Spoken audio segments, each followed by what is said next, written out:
Okay, hey guys, welcome back to the Motivated Mess podcast. This is episode 3.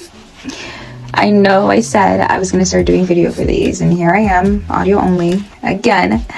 But this is what I meant when I said I'm going to be genuine with you guys. I literally just got home. I'm exhausted. I didn't feel like setting up a camera and making sure my room looks cute and all of that. So here we are, me on my couch, my outline on my phone. This is Motivated Mess, so we're doing it messy. Alright, so in episode 2, I promised I would break down my 2026 goals. And I'm going to do just that today. But before I just start listing them out like some boring New Year's resolution post, I want to show you how I actually set these goals. Because most people, myself included historically, set goals and then fail. Like, we write them down January 1st, we're all hyped, and then by February we've completely forgotten about them. So I built a system. I'm going to walk you through it, and then share my actual goals for this year. Since this is only episode 3 and most of you barely know me, I have like 14 subscribers on YouTube right now. Shout out to my 14 people. Let me properly introduce myself. My name is Vanessa. I'm a teacher. I'm getting married this year. I am applying to law school. I'm learning about real estate and investing. And I started Motivated Mess because I'm tired of seeing all these perfectly polished productivity girls with their life together. That's not me. I'm messy. My room is messy. My finances are messy. My schedule is messy. But one thing about me is I'm motivated, baby, and I'm building my life anyway. So this podcast is for ambitious women who are a little bit of a mess but refuse to quit. We're talking finance, productivity, motivation, all of it, and we're learning together in real time. All right, so let's get into it. Part 1, the methodology. So here's what I did on January 1st, 2026. I came upstairs to my room and I sat down with a piece of paper and I folded it into 4 sections. Section 1, I wrote down relationships. Section 2, career and wealth. Section 3, lifestyle. And Section 4, personal growth. These were my 4 pillars, or rather these are my 4 pillars for 2026. And each section, I wrote down, by December 31st of 2026, what does my ideal life look like in this area? Not realistic goals, not achievable goals, not what I think I can actually do goals. I wrote down the life I actually want. Because here's the thing, if I immediately tell myself something is impossible, I'm not going to work towards it. If I put impossible in my head, then what's the point? I'm just going to give up before I even start. But if I believe it's possible, even if it's hard, even if it's a long shot, I'm going to actually try and give it my best. So I gave myself permission to dream big. No limits. Just what do I want my life to actually look like by the end of this year? Then I did something different. I took another piece of paper and I asked myself, this person who has all these things, who is this person? What are her traits? How does she think? How does she act? What does she believe about herself? Because I know for sure this person is not me right now. All these goals that I set for myself, that's not me. But who is this person? Who is Vanessa at the end of the year? Who has achieved, who has rather hopefully achieved all of these goals? Because you can't achieve goals that don't match your identity, right? This is just what it is. For example, if my goal is to build wealth, but my identity is I'm just bad with money, that's not going to work. I'll just self-sabotage, which I've obviously done in the past. So I wrote down who I needed to become, not just what I needed to do. And then I worked backwards. I looked at December 31st of 2026 and I asked, okay, for this to be true by December, what needs to be true by September? And then for that to be true by September, what needs to be true by June? And then for that to be true by June, what needs to be true by March? So now I have checkpoints, quarterly checkpoints. I'm not just hoping and praying. I know if I'm on track or if I need to adjust, which I've already had to adjust 3 times already. But I built in anti-avoidance system because I know myself. I know my patterns. I quit when I don't see immediate results. I avoid things when they get hard. I doom scroll a lot on TikTok instead of just doing the work. I set a lot of goals that I just don't follow through. So I built systems to work with my mess, Motivated Mess, with my mess, not against it. And there's 4 systems that I built. System 1, external accountability, this podcast. I'm sharing my goals publicly in hopes that you guys can hold me accountable. If I say I'm going to do something and then I don't, you guys are going to be the first ones to know. System number 2, identity anchors. Every time I'm about to quit or avoid, I look at these identities that I wrote for the person that I become at the end of 2026, and I'm like, is this what the version of me who has these goals would do? If the answer is no, I adjust. And then third system, fast decision making, no overthinking, no I'll do it later. If something needs to be done, I try my best to do it now, because I know if I leave it for later, it's not gonna get done. And then system number 4 is I set a lot of boundaries. I try my best to protect my energy. I say no to things a lot that don't serve my goals. I try my best to rest instead of just avoiding hard things by scrolling. Now, those are my systems that I've set for anti-avoidance. Let's actually get into my goals and what we're actually working towards this year. I'm going to walk you through each pillar, tell the goals that we've set for this year, and tell you what we're actually going to be doing to reach them. Because goals without action are just wishes. They're just hopes and dreams, baby. So, relationships. My 4 relationship goals for 2026. Number 1, getting married. So excited. Number 2, go on our honeymoon. Number 3, build an intentional partnership with quality time. And then number 4, strengthen my friendships. You guys, I'm actually getting married. We got engaged in 2024 and we've been planning this wedding ourselves, paying it for ourselves, trying not to go into debt. And it's been hard, extremely hard. Weddings are expensive and we're trying to be financially responsible while trying our best to have the day that we want. But this summer, it's happening. If you guys want me to talk more about wedding planning on a budget or how to plan a wedding without going broke, let me know in the comments, because I have some thoughts, baby. I have some thoughts. And then honeymoon after the wedding. I'm so excited. I might vlog it. Would you guys want to see that? Let me know. Build an intentional partnership with quality time. I set that goal because my fiance and I are both really busy people. So this year, we're committing to at least 1 date night per month. 1, bare minimum. And I know some of you might be like, 1 date night a month? That's it? But for us guys, that's a big improvement. So we're starting there. If you're in a relationship and you're struggling with quality time too, it doesn't even have to be go out and eat or go whatever. Just make it intentional. The time that you actually have together. If you live together, set some time aside. Just you guys to set a movie. If you drink, pour some wine. If you don't, or make some mocktails. Make it intentional. Schedule it, protect it, make it happen. Strengthen my friendship. I have not been the greatest friend. A lot of it has to do with how busy I've really gotten and how we are all adults now. We all are spending time with our partners and making ourselves better. It's just a lot going on. I really value my friendships. I don't have a lot of friends, but the little friends that I have, they're my best girls in the world. So this year I'm committing to becoming a better friend, better communication, and at least 1 friend hangout per month. Pillar number 2, career and wealth. This is the big one. This is where I'm learning in real time and documenting everything.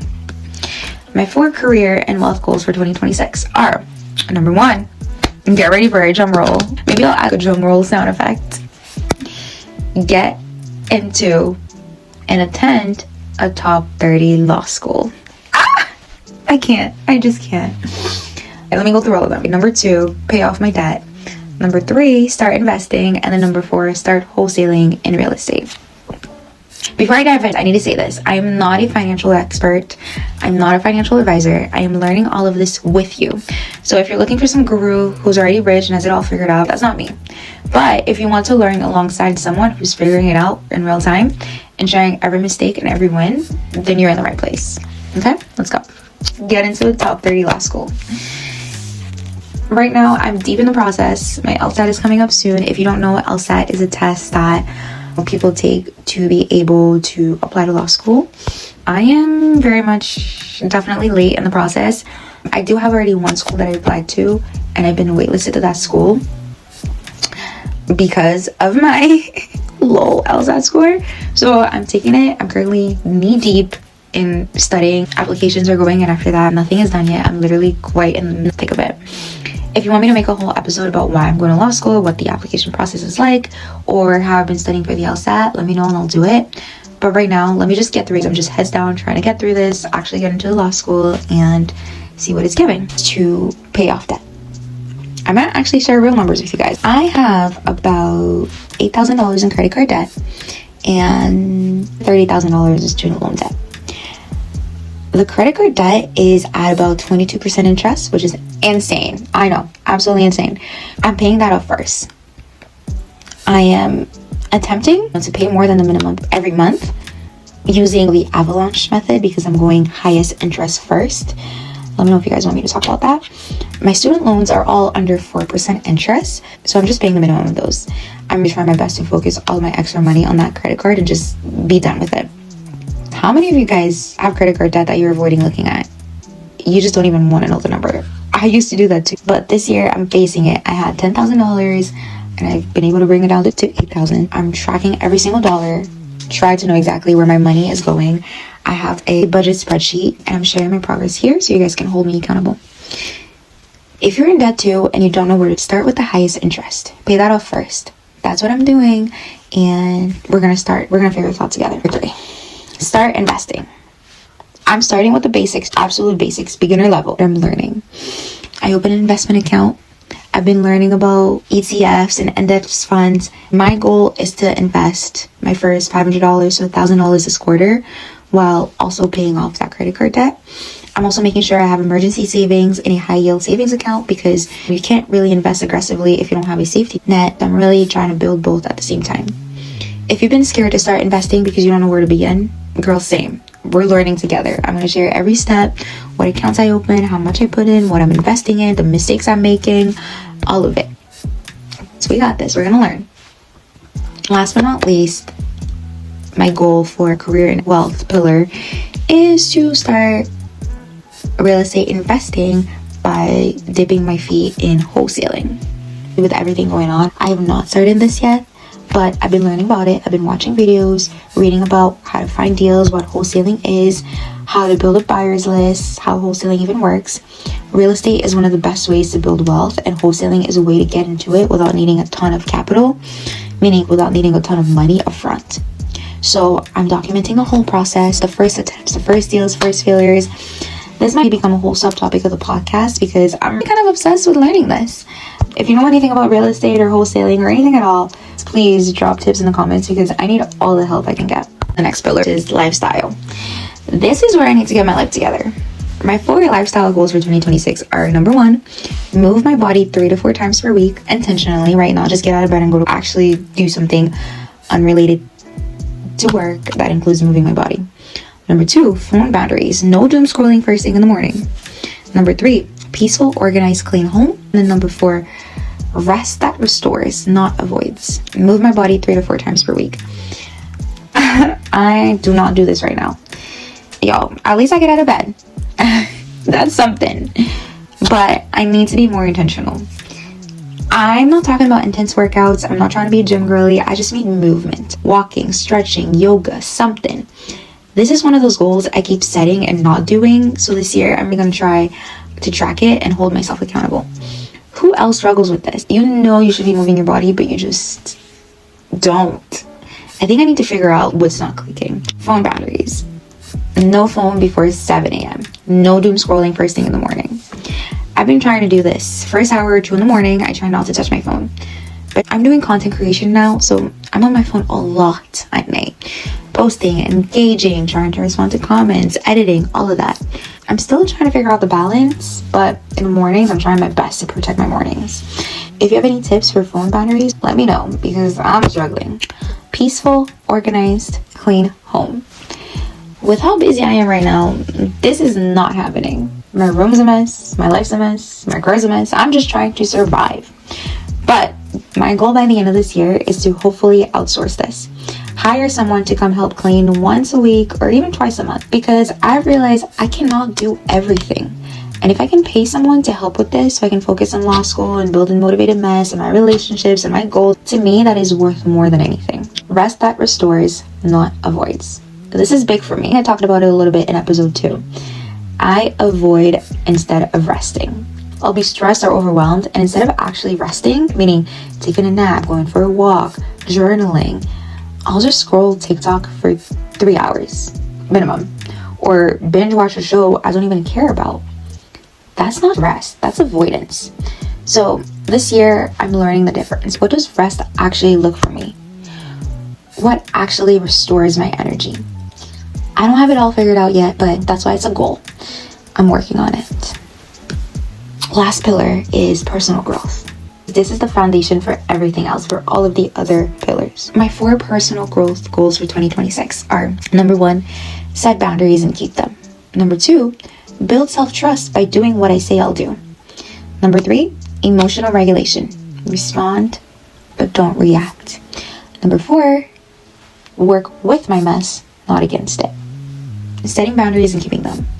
Why? Because I say yes to everything. I overcommit. I let people take my time and energy, and then I burn out. This year, I'm practicing saying no, setting limits, and actually keeping them. That means, no, I can't do that extra thing at work. No, I can't hang out this week because I have too much going on. No, I need to protect my mornings or my afternoons or my evenings for studying. It feels uncomfortable, but I'm doing it anyway. And the more I do it, the more comfortable it feels, and I'm definitely getting more progress, especially being a big people pleaser. I've been learning, but it's been good. Building self-trust by doing what I say I'll do. This ties back directly to episode 2 of my quitting pattern. If I keep saying I'm going to do this and then I don't do it, I stop trusting myself. And if I don't trust myself, I can't achieve any of these goals that I've set. So this year, I am doing what I say, starting with this podcast every Tuesday. That's the commitment. I said I'd post every Tuesday, so I'm posting every Tuesday. And if you follow me on Substack, which you should, I'm posting there every Saturday. Another commitment. Because these commitments might look small right now, but they're eventually going to lead to big self-trust. And having big self-trust in yourself can lead to so many more other things that you might not even realize in the moment, but over time you might be like, dang, I be doing it. I be doing this shit. And I love it. I love it for myself. I love it for you guys. Emotional regulation. We're going to get better at it. I'm a chronic overreactor. When something stresses me out, I spiral. I get overwhelmed. I shut down. I avoid. I make it worse. This year, I'm learning to pause. I've been doing a lot of nervous system and somatic work. I'm learning to regulate and to respond instead of react. That means taking a breath before I respond to anything, journaling or venting. I'm a big yapper, so really like yapping it out helps me out.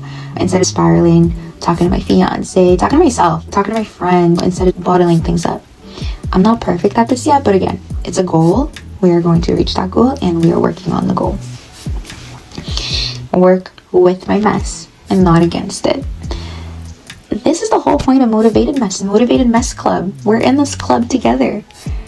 I'm never going to be a perfectly organized, color-coded planner girl. That's not just me. I want to be her. I dream of being her. I wish I could wake up tomorrow and be her. I've tried to be her, but it's never worked out. For years, I tried to force myself into the systems, and it never worked. And then I just feel like a failure. This year, I'm building systems that work for me, work for my brain, work for the way I am. That systems that work along with my mess. That means voice notes instead of written to-do lists, working from my bed when I need to, batch recording podcast episodes instead of recording every single week. Whatever works for me. I'm getting so much more done when I'm working with my mess and not when I'm trying to be somebody I'm not. Work with your mess. So that's it. Those are my 2026 goals. Some of these are hard, but I'm sharing them publicly anyway, so you guys can hold me accountable. This is about us building together. So here's what I need from you. Which pillar do you want me to deep dive next? Tell me, and I will make that the next episode. This is Motivated Mess Club. This is not the Vanessa Club. I am a motivated mess looking for our community of motivated messes. Any motivated mess could be on this podcast talking. It's not just for me. It's not just about me. It's about you guys. If there's anything else specific you want to know, let me know and I'll share. Thank you for listening. Thank you for being here. Thank you to my 14 YouTube subscribers. You guys are the real ones. If you want any deeper dives, you can also find me on motivatedmess.substack.com. As always, remember, the best thing that you can be is yourself. Let's build together and see you guys next Tuesday. Bye.